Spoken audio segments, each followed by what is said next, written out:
Hello, everyone, to a new episode on Hyperbolic Orbits podcast. And today I'm excited to introduce our guest, who is an entrepreneur and a visionary leader, Vanessa, who is going to introduce us to interesting concepts on her work in space medicine. Vanessa Valore is the founder and CEO of SandboxLife, a cutting edge technology company combining neuroscience, behavioral science, and gamification to enhance personal achievement and problem solving. She is also the president of Valore Ventures and co founder and CEO of Diverse Vitality. Her work, Lunar Swan, was featured in the Smithsonian National Air and Space Museum in 2020, and Sandbox Life has incorporated it as part of its game kit. The company's advanced software uses pattern recognition to tackle challenges ranging from astronaut stressors to mainstream applications in memory research, brain health, and personal growth. Vanessa has worked with major organizations like Comcast on building initiatives and has held leadership roles in marketing and PR. Her creative contributions include being the youngest artist archived in the Santa Fe State Capitol and serving on advisory boards for space and equity programs. Thanks a lot for joining us today, Vanessa. Thank you for having me. All right, let's begin with your education. I would really like to know what it was like, what you studied, and how it brought you to this interesting career path. In New York City, I was at a school for professional children. Professional children's school was for advancing children that were already working in their fields. And we had a lot of individualized tutoring. And from that school, I went to the New School for Social Research and Parsons School of Design. I ended up spending most of my time in the New School for Social Research, more on the science side of behavioral health, and transferred credits out to the College of Santa Fe and did a program abroad in Spain and North Africa. I found myself getting away from writing about architecture and design and writing more about the software I was designing, which ended up being SandboxLife. That's incredible. So tell me a little bit about your work in Sandbox Life and Diverse Vitality. I've seen the websites and they're incredible. So please, if you could tell us a bit more. I'm so excited about our recent collaboration with Diverse Vitality because the biomarkers and Diverse Vitality interlace with the behavioral data inside Sandbox Life. So we get an overall complete picture of the individual. So rather than just fragments, we can sometimes get to the why. And Sandbox Life is that last pillar that sometimes can catch mysterious memory loss, or if it's not, let's say Alzheimer's or dementia, it can help on sifting through. But there's much more than that. Inside Diverse Vitality, you'll notice it's not just human viral and bacterial, but our food supplies. That is fascinating. And Dr. Gupta, who I work with, has made the solutions that we apply that are non-toxic to the plants, and it uses their innate immunity. And when people say, how does the plant work overlap? I always say, how can you test somebody's memory if their blood sugar is crashing? They're not going to give you accurate. Food is medicine, right? So by acknowledging that we have an integrated approach, and we love to revisit some of the work we did previously in Sandbox Life with seniors and elders and restoring them to a place of respect in our society.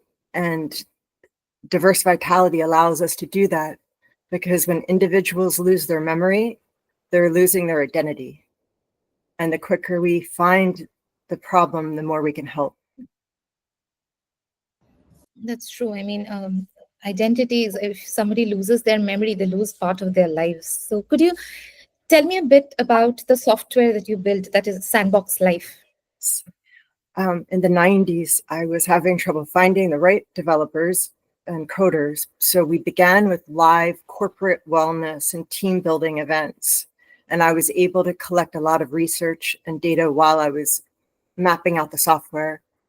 Then by early 2000, the algorithms were looking for pattern recognition because I went to places such as Promises was a celebrity drug rehab in Los Angeles.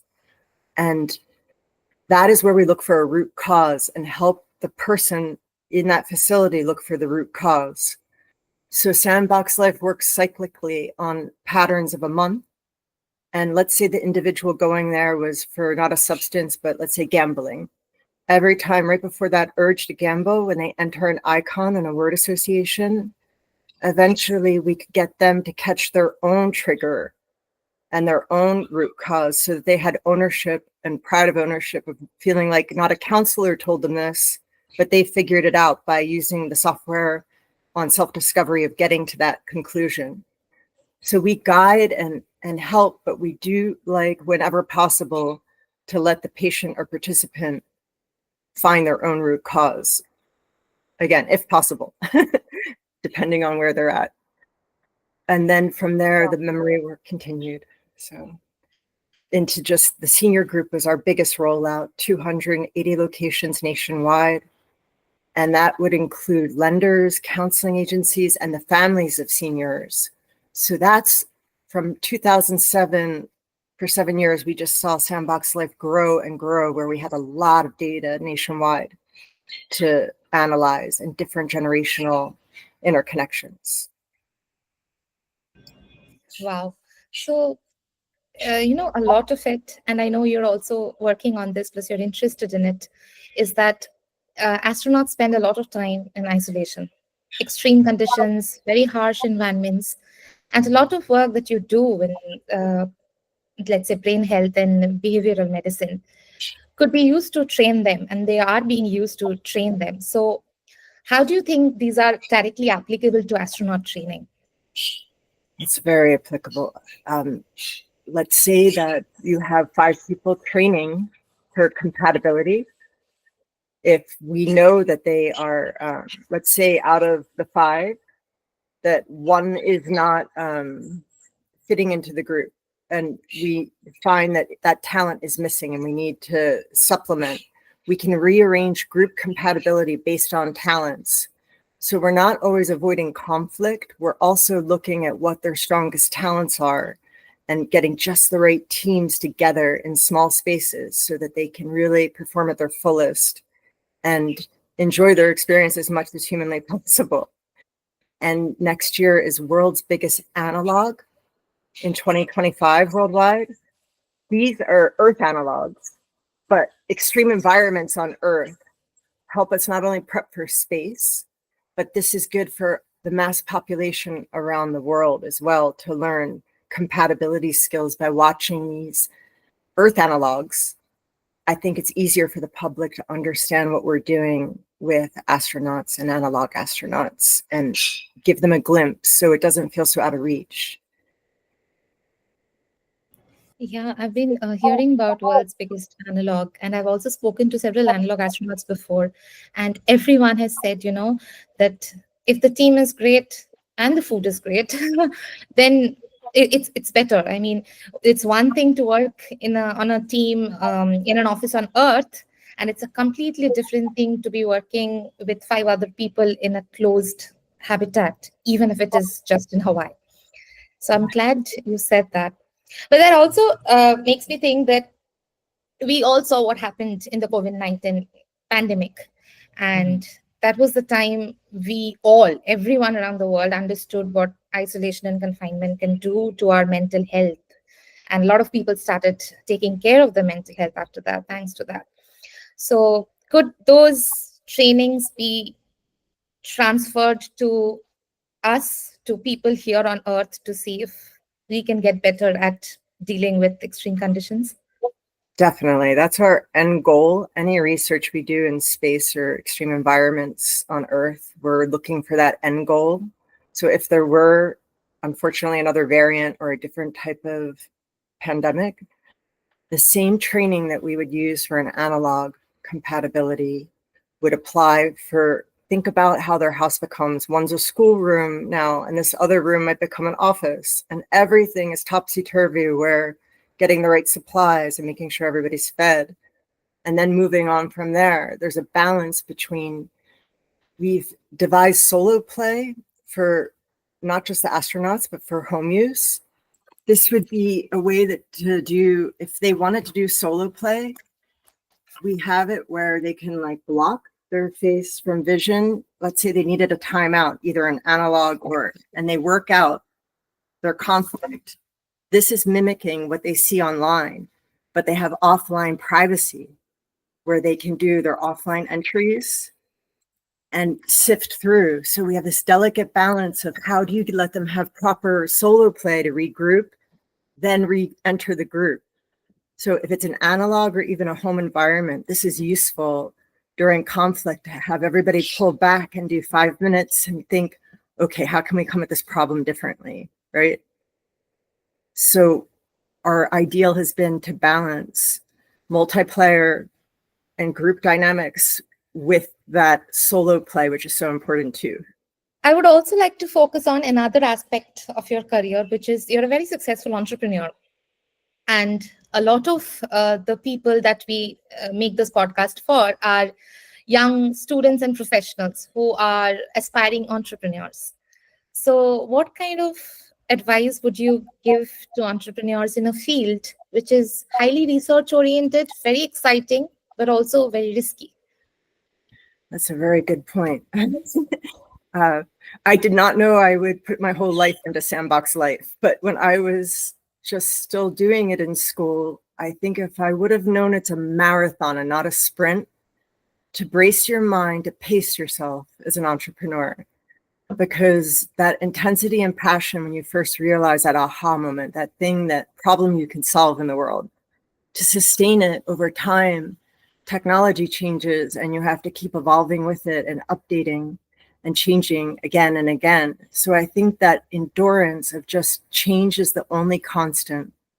So I think pacing oneself and realizing that process, the marathon doesn't have to be horrible, just pace yourself so you don't burn out. And then one other word I rely on, it's actually how I came up with part of diverse vitality. There's a second definition of vitality that means the continuance of a meaningful or purposeful life. And that goes more to identity and memory. And if you can keep remembering, okay, why did I do this to begin with? And you go back to your original, that will give you a springboard to keep going forward and not burn yourself out. That's, I think, excellent advice for entrepreneurs at any level, I would say, to have that meaning and purpose. Always keep the why before the how. So thank you. And do you think the work that you do, it falls under the broad category of space medicine, if I can call it. And a lot of people, even now, when they think about entering the space sector, they would consider science or engineering. And when they think about working in the industry, not exactly research or academia, they would consider engineering so that they can, go build a rocket at a company.